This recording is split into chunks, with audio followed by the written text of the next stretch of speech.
Hello, Sean. Hello, Sean's cousins and Sean's friends. Welcome to Avi Reads 8, where we get into Genesis chapter 3, kind of dark chapter in the Bible. And then we continue on with Bilbo Baggins in the Hobbit, as all the dwarves are coming to visit him, just about as much as a throng. Remember that word. So here we are, Genesis chapter 3. Now the serpent, you know what a serpent is, don't you? It's like a snake. Was more crafty than any beast of the field which the Lord God had made. And the serpent said to the woman, Indeed, has God said, You shall not eat from any tree of the garden? And the woman said to the serpent, From the fruits of the trees of the garden we may eat, but from the fruit of the tree which is in the middle of the garden, God has said, Ye shall not eat from it, or touch it, lest you die.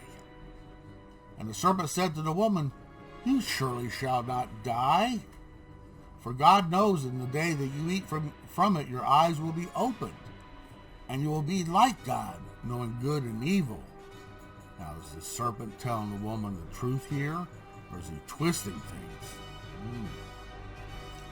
When the woman saw that the tree was good for food, and that was a delight to the eyes, and that the tree was desirable to make one wise, she took from the fruit and ate it. And she gave also to her husband, who was standing right next to her, and should have said, Don't do that.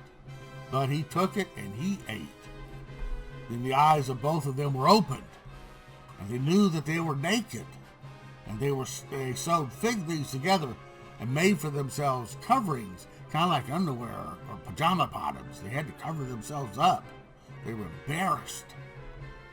They heard the sound of the Lord God walking in the garden in the cool of the day. And the man and his wife hid themselves from the presence of the Lord among the trees in the garden. Then the Lord God called to the man and said to him, Where are you? See, God used to walk in the garden with the man and talk and have close fellowship. But something has happened now. Something's different. And the man said, I heard the sound of you in the garden, and I was afraid, because I was naked and I hid myself. And God said, Who told you that you were naked? Have you eaten from the tree which I commanded you not to eat?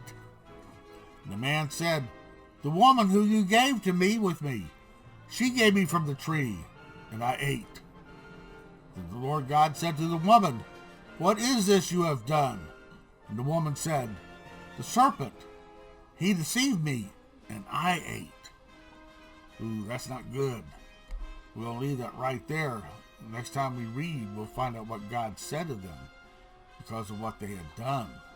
And that was something they disobeyed God in because they listened to the serpent. Always listen to God and believe him and his word. Don't be listening to a serpent who's telling lies. Okay, now we're off to the Hobbit. Get a little drink of water here first.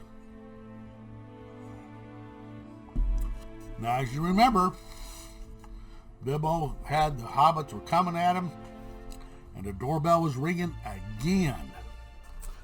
And so Bilbo said to himself, Someone at the door, he said blinkingly. Some four, I should say, by the sound, said Feely. Besides, we saw them coming along behind us in the distance as we were coming up. Poor little Hobbit sat down in the hall, put his head in his hands, and wondered what had happened and what was going to happen. Holy mackerel. And whether they should all stay to supper. Oh no. Then the doorbell rang again louder than ever. He had to run to the door. It was not 4 after all. It was 5. Another dwarf had come along while he was wandering in the hall. He had hardly turned the knob before they were all inside, bowing and saying, At your service, at your service, at your service, one after the other. Dory, Nori, Ori, Owen, and Glowin were their names. And very soon 2 purple hoods, a gray hood, a brown hood, and a white hood were hanging on the hooks in Bilbo's hallway. And off they marched, off the dwarves marched, with their broad hands stuck in their gold and silver belts, to join the others, to join the, remember the word, throng. Already it almost become a throng. Some call for ale, some call for porter, one for coffee. I would call for coffee. And all of them for cakes. We would all call for cakes, wouldn't we? So the Hobbit kept very busy for a while. A big jug of coffee had just been set on the hearth, the seed cakes were gone, and the dwarves were starting on a round of buttered scones. Then there came a loud knock. A knock. Not a ring, but a hard rat-tat on the Hobbit's beautiful green door that he just had painted. Somebody was banging with a stick. Bilbo rushed up along the passage, very angry, altogether bewildered and beweathered. Have you ever been beweathered? I don't know that I've ever been beweathered. This was the most awkward Wednesday he could ever remember.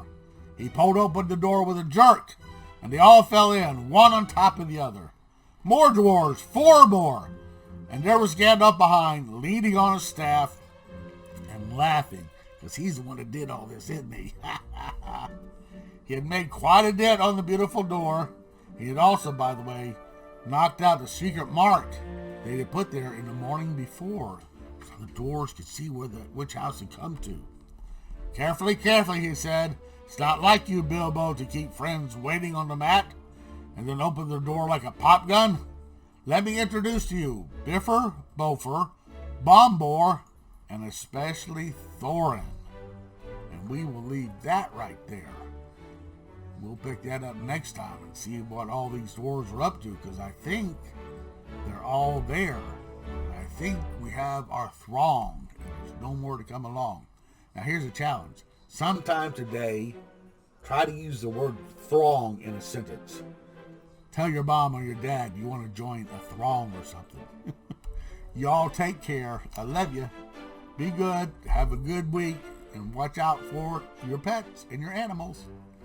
Take care.